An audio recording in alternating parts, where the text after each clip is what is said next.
Thanks for having me. All right. Good morning. So we've got quite a collection of folks here from different industries, and I hope we'll have a very interesting and varied conversation about the future of IoT. First, Eric Topol, genomics professor at Scripps Research Institute, where you're doing very interesting work. We're going to talk a little bit about IoT and healthcare and wearables. Sarah Gardner, I got it right, Chief Technology Officer, Hitachi Insight Group, which is a division within Hitachi, the corporation, and Tom Barton, COO of Planet Labs. So I thought we could start by, first of all, since it'll give us a sense of what you actually do, talk to us a little bit about where each of your businesses and your work, in the case of you, Eric, is on the frontier of IoT right now. So, Eric. Okay, thanks, Emily. Well, we really work on digitizing human beings, and that is at multiple layers, sequence, that's including sensors, all the physiologic sensors, even environmental sensors, and imaging. So that really helps to construct an individual in the real world, real time. And so the idea is that we can get so much data on any one person and rely on the Internet of medical things to guide that person ultimately as we move forward with a virtual medical assistant or coach. Okay, Sarah. Well, I'm working for Hitachi, and last night we had a really super session with Bill Rue from GE, and I often say to people the easiest way to think of Hitachi is like a Japanese equivalent to GE, and we have a lot of parallels and synergies with them. So when I think about IoT from a point of view of Hitachi, there's probably three key areas I always like to call out. So first of all, we're actually leveraging it ourselves internally in a big way, instrumenting our factories and our buildings and using it to create better quality products, improve efficiency, and so on. The second area is to change business models and the way we do business. And I'll only touch on this briefly because I think Bill covered it very well last night. And it's this whole idea of moving from selling products to selling service and experience. And we do this in particular in our rail business in the UK, where we sell rail as a service, these IoT heavily instrumented trains to operators like Virgin that we manage and run. And then the third point for Hitachi is really we're in the space that I call the social infrastructure space. So we do stuff like transportation and energy, and we're in the healthcare space a little bit as well, water and so on. So these are all the different things that are the foundational fabric of how we live, work, and play. And we see it as an obligation, honestly, to help accelerate and improve and address some of those really gnarly challenges out there with depleting resources, increasing urbanization, safety, and so on. So that's kind of the third area that we focus on. Okay, Tom. So we are, for those of you who probably got a taste of this at Will's talk last night, we are a rather vertically integrated satellite company. We create satellite imagery. We bring it down to the Earth and typically display it up in our web systems within a day. We have a relatively audacious goal of imaging all land area in the world once per day, which is a lot more data than people typically get in any satellite constellation so far. Sometimes satellite imagery companies are called Earth observation or remote sensing. And at the end of the day, that's what it is. And sort of getting back to the IoT concepts, we are sensing global change on a daily basis and making that actionable to people for humanitarian reasons, for civil and commercial reasons, for defense and intelligence reasons, for agriculture, et cetera. So it's a giant, really, network of sensors in the sky. We're pretty far along. We have 50 imaging satellites today.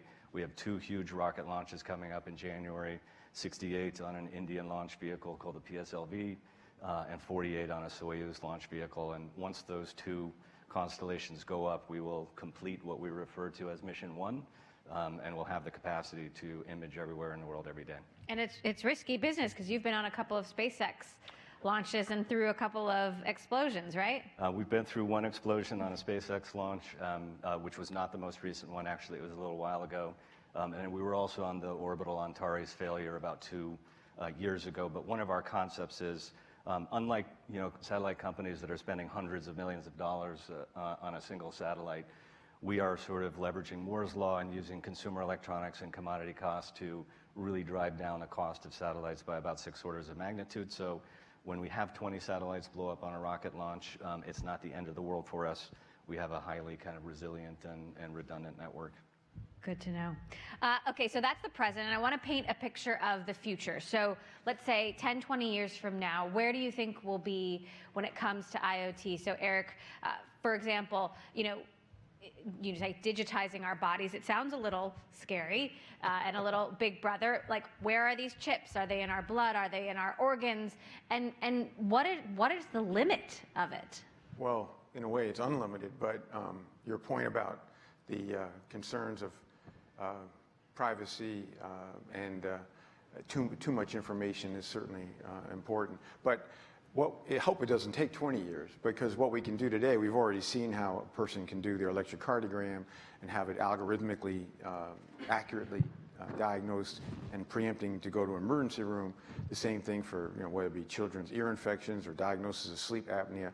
All sorts of things can be diagnosed very quickly via cloud-based algorithms. And so if you were diagnosing an ear infection for my kids, where would there be a chip in their ear? No, it would just take an attachment to your smartphone. Okay. You would take the pictures. They get basically algorithmically defined cloud, very accurate, more accurate than pediatricians. And then all you need to do is get a prescription if there's an ear infection. So that's great, because ear infections are a real pain. Yeah, it's one of the most common reasons for pediatricians to see kids. So this all starting to bubble up in a way that is, I think, unforeseen as to with a profound impact. But when it comes together, we don't want to just do one thing. We want to be able to, for example, if someone's prone to a particular condition, to anticipate well before they ever have an asthma attack or seizure or heart attack, so that this can all be prevented. And so that's where this is headed, but it does require getting lots of different data from different sources, sensors, not so much embedded, but much more in the wearable, non-invasive type sensors. But that you have to know. So do you think that there will be sensors embedded at some point, and if so, when and Yes. where? Yes. Well, they could certainly be put in the bloodstream, and you could have continuous analytes of key chemistries in the body, and you could sense when cells are sloughing off of arteries or wherever. So yes, you could have embedded sensors, but they're not meant for everyone. There would be special circumstances, because anytime you put something in the body, you got to have a really good reason, because there's going to be some offsetting adverse effects, potentially. So we're try to get these sensors, that are critical, to not be requiring embedment or in the GI tract, in the stomach or somewhere. So ideally, when information can't be gleaned in appropriate select individuals through a wearable, that's when we have to resort to some other type of sensor. And you're a cardiologist as well by training.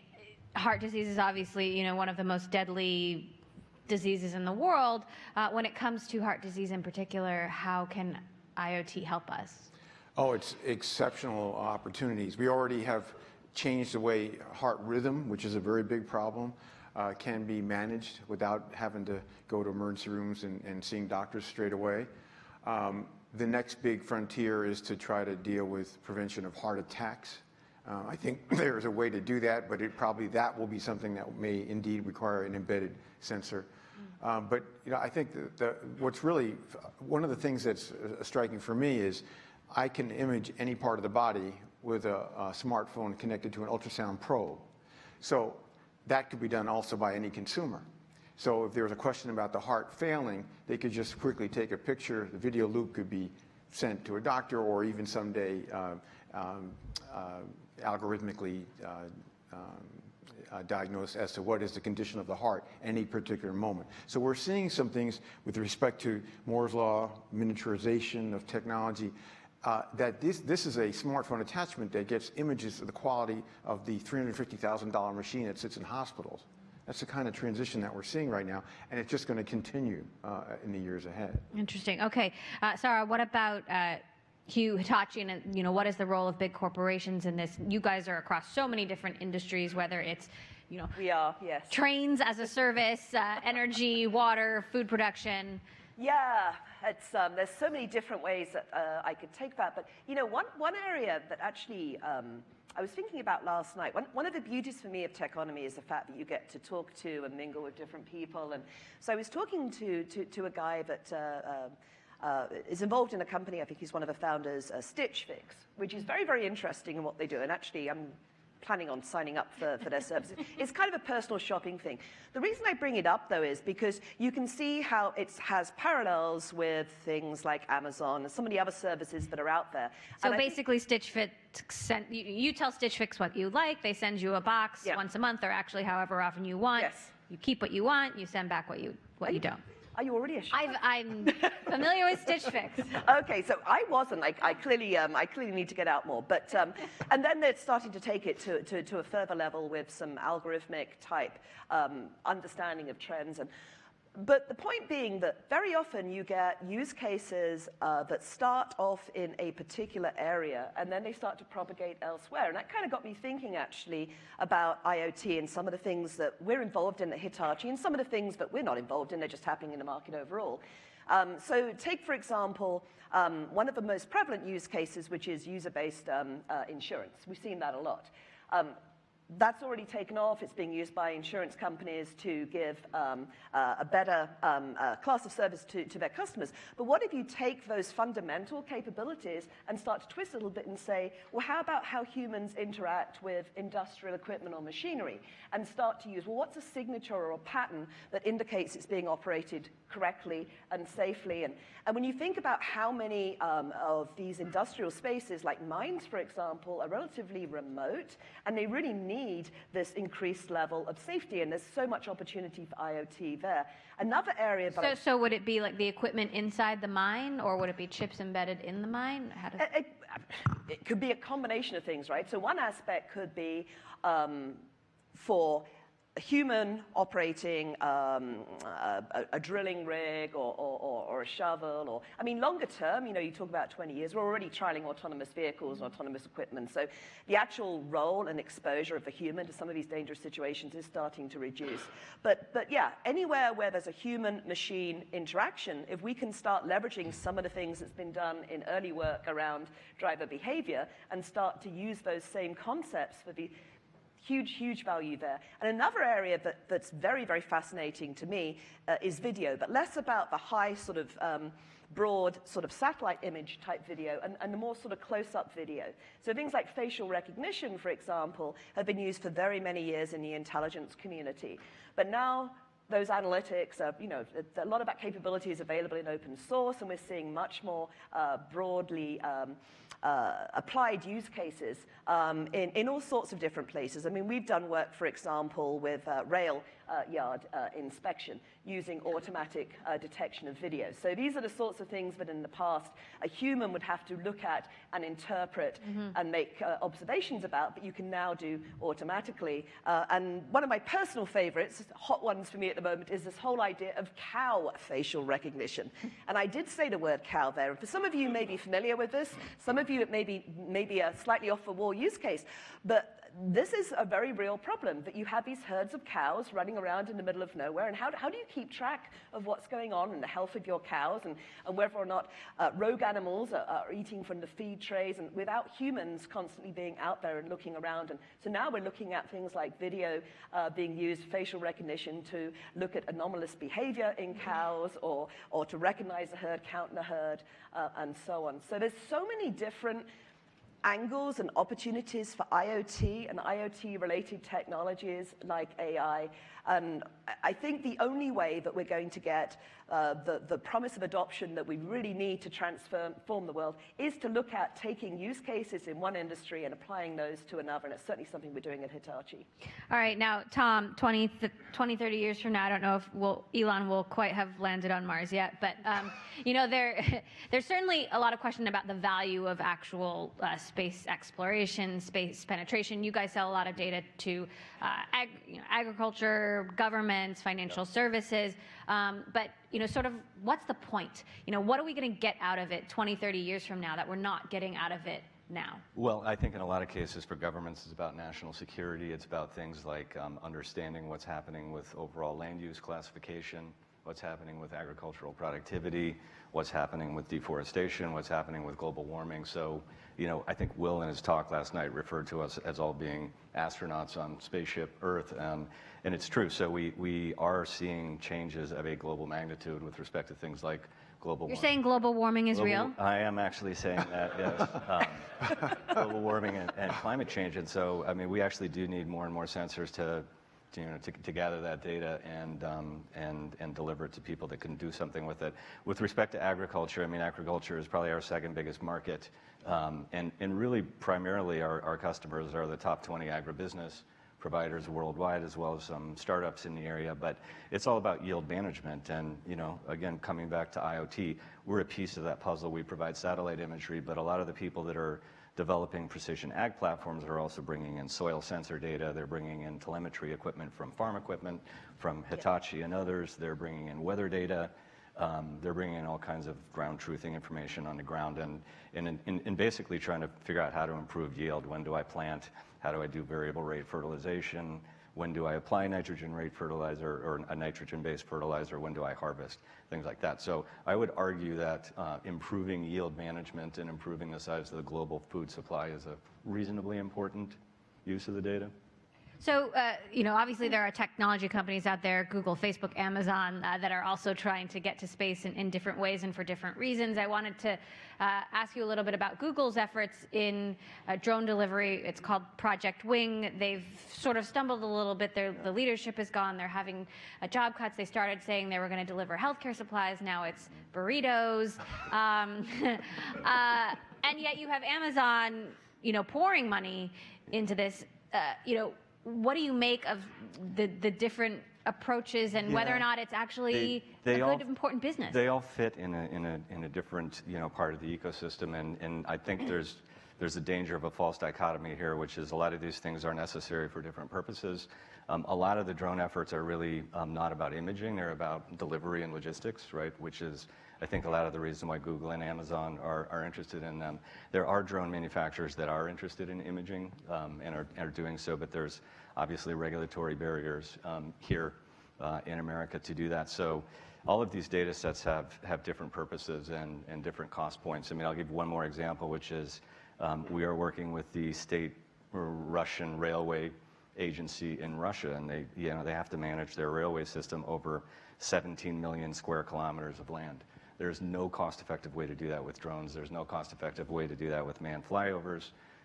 You just simply can't do it unless you have a data set like ours, which is just capturing 17 million square kilometers of land per day. So all of these things are going to have a different purpose, and we will see certainly more kinds of sensors in space. I think a lot of the efforts that some of the billionaires and the large companies like Google and SpaceX and others have been aimed at is really more about creating internet connectivity capability in space. Those efforts have also moved quite slowly, though. They have. Google has Project Loon. Some of them are balloons, some of them are... Exactly. Internet.org, obviously Mark Zuckerberg's going to be talking about that later. But it seems as if it's taken a bit longer than even they would have anticipated. I think it's a tough play because, if you look at the economics, we have the capabilities to enter the CommSat market if we wanted to. But if you look at it, the problem is the marginal cost of cellular-based networks, and even in remote areas, even in underdeveloped areas like Africa. And you just look at the marginal cost of extending cellular networks and wireless technology into some of these regions, and it just becomes sort of the business cases are very difficult to invest billions of dollars in space-based internet communications or aerial internet communications. Do you think that's something that they will realize and then pull out, or is some will exit, right? So there's probably half a dozen consortia that have been funded with at least $1 billion, to do things with space-based or aerial internet communications, and they're not all going to survive. Right. I think, the cost points may get to a point, whether it's our company or another company that does it, where I think 20, 30 years from now, you will see that. You'll see a backbone of internet connectivity in space, and probably an ability to deliver high-speed internet communications through a space-based network. But it's going to be a while. I would argue at least 5 to 10 years. Okay. By the way, we are going to be taking questions. There's going to be a mic passed around, so if you have a question, just raise your hand. Don't be shy. So let's talk a little bit about, we're clearly at the beginning of what sounds like it's going to be a revolution, but where won't this revolution go? Where won't IoT touch? Let's start with our bodies, because I think, you know, right now it does certainly seem a bit like it could be very invasive and scary. What don't we have to worry about? Well, I mean, I think, obviously I see the benefits. right. I mean, there's probably nothing more precious than our health. And, well, we're talking about so many broad, remarkable applications of this. But, for example, just think that the hospital, as we know it today, will be history. That is, you would only go to the hospital if you were critically ill for an intensive care unit, or you had to have an operation, perhaps a mild use of the emergency room. But otherwise, What about the doctor? well, we'll get to that in a second. Doctor come to you? The doctor, yeah, does come to you. But as far as the hospital, that can be done better at home. Today, 1 in 4 people are harmed in the hospital. The average cost is $4,600 a night, which is ridiculous. And people obviously would do far better in the comfort of their own home. So all that data, you can have exquisite intensive care unit monitoring equivalent in a home, as well as better than in a regular hospital room, which is once a shift, somebody would come in and take vital signs. Now, with respect to the doctor office thing, that's going to go through a radical shift, which is, I think, most people have not really anticipated. But today it takes 2.6 weeks to get an appointment with a primary care doctor, and then you wait another 60 minutes for the 7-minute appointment. That model is complete failure.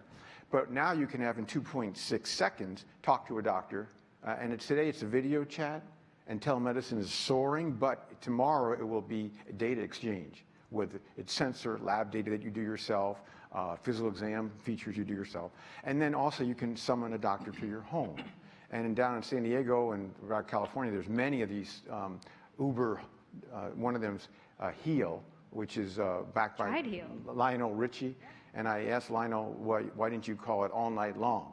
But he said, but doc, it's all day long too. So anyway, there's lots of alternatives now that are emerging, that are shaking up medicine. And the incumbents, the medical community, just doesn't have any clue of how technology is going to, completely reboot healthcare. Who owns the data? The patient? Now you're getting to the most important thing. This can't really take hold until the patient, the person, individual owns their data.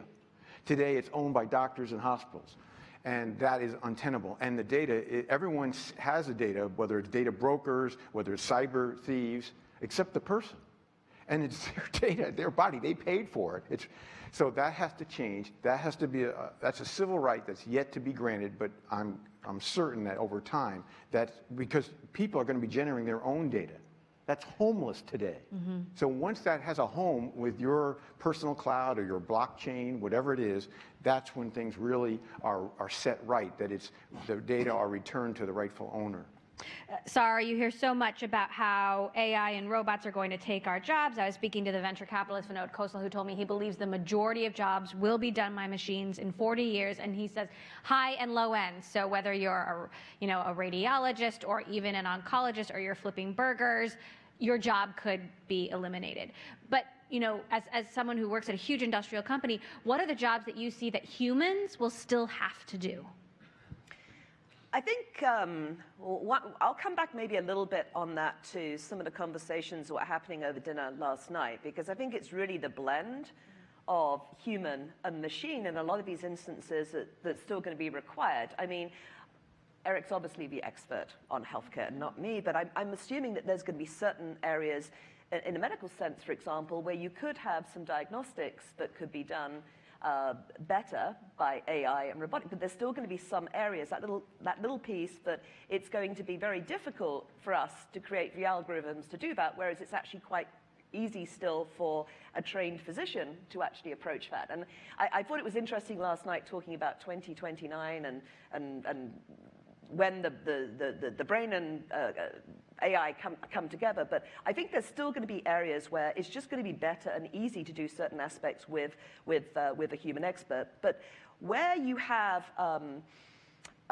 jobs and tasks that today are done. So come back to mining for a second, I just mentioned. And in a lot of instances, I mean, those are very dangerous jobs. I mean, yes, granted, it's giving people work, but I will say that in a lot of these industrial scenarios, we have an aging population problem anyway, but there's just not the talent coming up that wants to take those jobs in the future. And Japan's actually working on that aging population, right? Yes, yes, yes. Actually, Japan's doing an awful lot of work around the aging population outside of the aging working population, just the aging population in general. So things like robotics, there's been huge investments in robotics over in Japan. And you guys actually, of course, have your wonderful Hello World series, which we were delighted to host the team in our labs actually in Japan a couple of months ago and show off our autonomous vehicle for elderly people and our Emu helper robot that's been working at Haneda Airport and JR East. And so I think there's lots of areas that are going to start to become automated, but I think there's still going to be some areas where that human expert piece, it's going to be a long while before we can actually do away with that completely, but more it may be that it's applied to a much smaller part. So. Tom, how about in space? I mean, obviously, Elon Musk makes it seem like anything and everything is possible, but what's really not possible? Well, I would argue in the field of Earth observation, a lot is possible because it's just not that costly to get into an Earth orbit. So we will see more and more sensors. We'll see, different kinds of sensors to track different kinds of phenomenology. So we will see that. Do you think we'll see real recreational travel? I'm not sure we will. Well, for the ultra wealthy, I think we will. The problem with space is that it's subject to fundamental physical constraints. I mean, energy equals mass times velocity, roughly speaking. And so, unfortunately, there's no Moore's law when it comes to space. You need a certain amount of energy to get out of the Earth's gravitational field to Mars, to what have you. And so unless some radically new kind of propulsion technology is developed, it's just, you need to develop X amount, you need to generate X amount of energy to get a mass into an orbit or out of the Earth's gravitational field. So I think it's going to be really difficult to make advances along that dimension in the way that we've made advances in semiconductors. There's also some issues of taking a toll on the human body in space. Yeah, that's a serious limitation, and a lot of people just cannot handle it. What are the issues? Well, if you talk to the folks who spend on the space station, you have eye issues, serious eye issues, osteoporosis, bone density. I mean, the human body is not meant to be in space. Certain humans do it well, but a lot really suffer. So it's a real limitation, I think. How does the industry handle those limitations, Tom? Well, today I think they try to put exercise equipment on the International Space Station.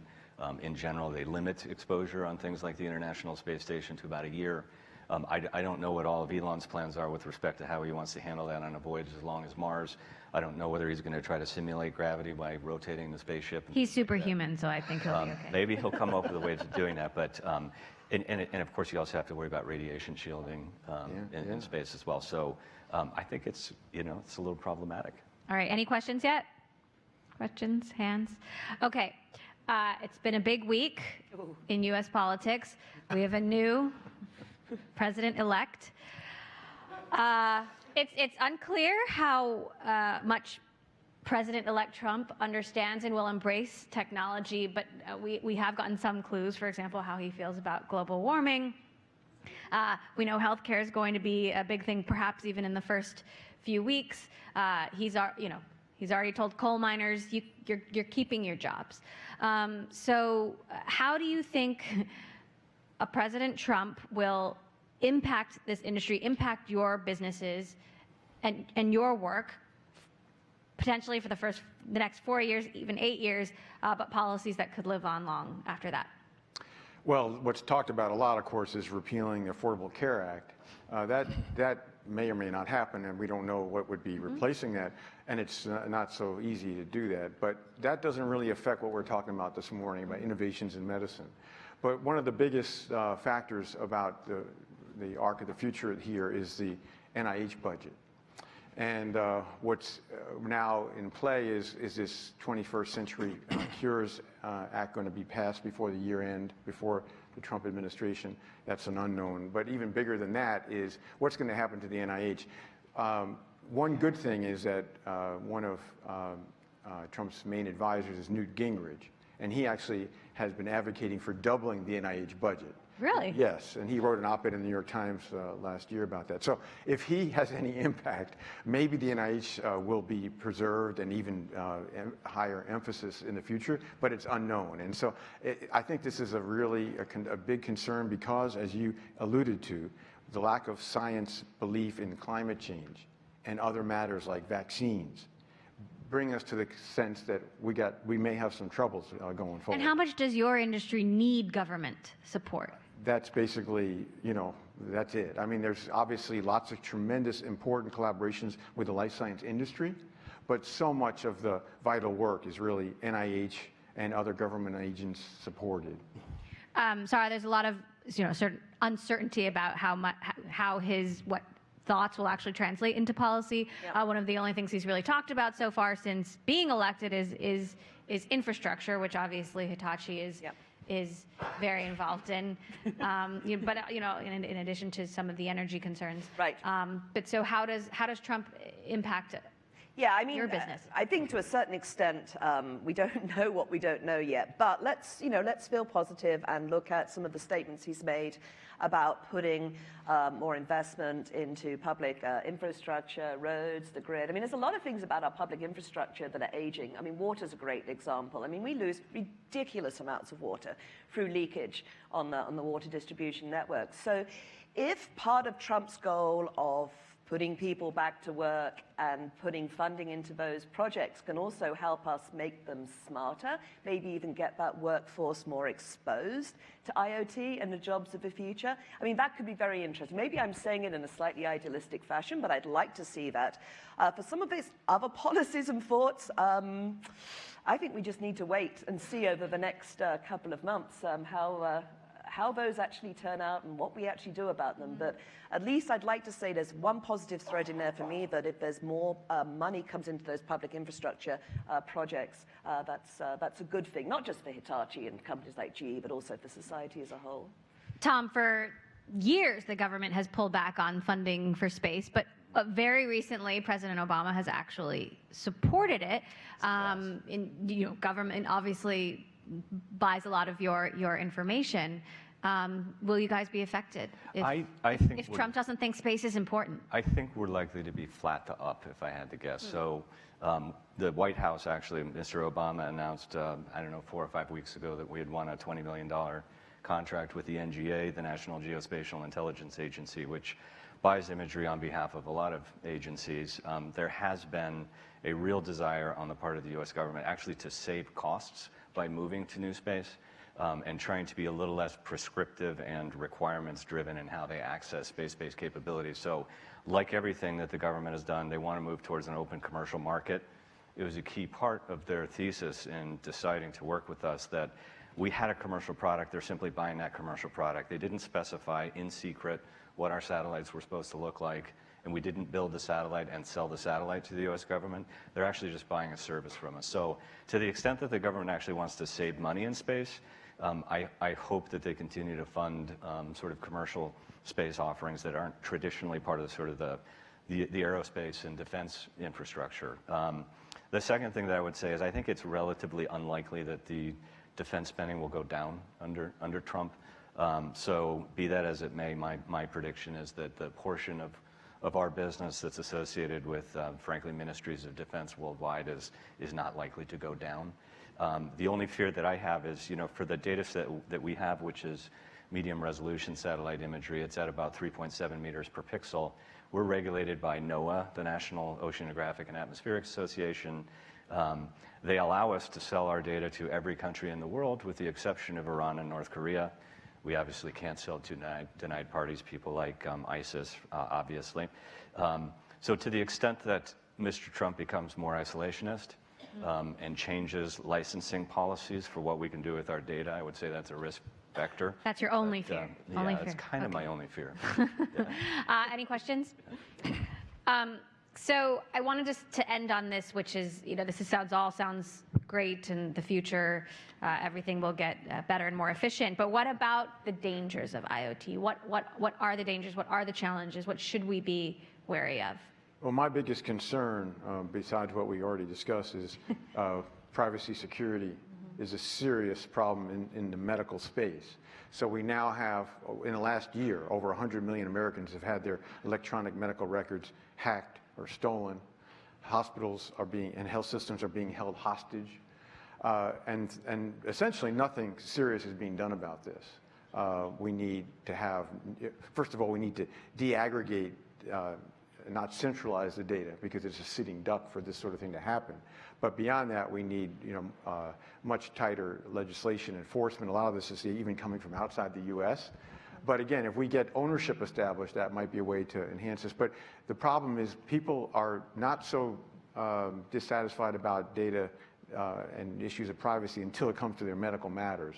And so this is something that needs special attention. It hasn't gotten really anything serious. There's been a bunch of like White House white papers written about it, but they're just papers and there's no action. And hopefully we'll see that in the future, because I don't think this whole thing about the Internet of Medical Things can really take hold until we make sure that people's data are truly secure, that they're not going to be re-identified, and that we don't have all these data brokers and everyone except the person having their data. That just is untenable. Right. We've seen more hack attacks than ever before, and I was speaking to someone yesterday specifically about the U.S. and Russia, that now the U.S. has information and will likely retaliate in certain ways. And so you've got these cyber wars going on between countries around the world, perhaps being ratcheted up to a level that we haven't seen before. For a company like Hitachi, which is dealing with very important, big industries, what do you think the dangers are of everything having a chip, everything having a sensor? For me, the big one still is security. I think most people will agree security in particular is one of the biggest areas. And there's a lot of thought that needs to go into it because, my whole career has pretty much been in data and databases, and it's a very different world when you start connecting physical things, many of which were never created or designed with a view to they may one day be connected to the cloud. So, certainly if you look at factories and nuclear plants, and these things, their view on security has typically been they're segregated, they've got locks, they've got guards. So when you start plugging these things into the internet, there's all these ramifications, and you have to look at it from so many different angles. There's the hardening aspect of protecting the actual sensors and the things themselves. Then you've got to think about the communication of the data that's going across. Then you've got to think about the big ramifications. For example, if a grid is hacked, it's going to impact not just the grid, but a whole bunch of consumers. There could be hospitals. And so you start to think about, when you're thinking about security overall for these IoT systems, there's so many more facets and so much potential bigger catastrophic impact of these attacks than we've seen in the past. The one thing I will say is for tech companies like Hitachi, there's all sorts of interesting consortiums out there around industrial IoT. So we're very active, for example, on the security side, to start at a start point coming up with frameworks and guidelines for how people need to think about security when they start to put things like factory floors, energy grids, trains, and so on onto the internet. So I'm really looking forward to the security session later on this afternoon. Tom, how do we make sure that your satellites aren't hacked? Especially the ones over the United States. Again, NOAA actually requires a certain level of encryption and security standards, and we're audited on an annual basis to make sure that our data can't be hacked. But I would actually just sort of echo the same concerns about privacy, whether it's sensor data from space or sensor data on the ground. The notion that governments accumulate too much information about citizens, particularly repressive governments, is a scary one, right? We saw that here in the U.S. In the city of London, every car that drives around has its license plate recorded and indexed to an identity. It's going to be increasingly difficult to get off the grid. And so, as more and more sensors and more data is collected and collated, there could be a loss of, there will be a loss of privacy and basic human freedom. And do you think that we can, if effectively protect ourselves, or will there always be a new frontier? Because what the security experts tell me is that, look, you think no one can get in, but they can get in. Yeah. Of course they can get in. I think it's going to be hard. For example, I can't wait until driverless cars get here. But I just have a feeling that the single biggest threat to driverless cars is somebody hacking into them and, causing havoc. But so I hope we come up with better security and encryption techniques. But I sort of agree with the people that say anything can be hacked. All right. On that uplifting note, thank you so much, everyone. Eric Topol, Sarah Gardner, Tom Barton, thank you all for joining us today. Thank you.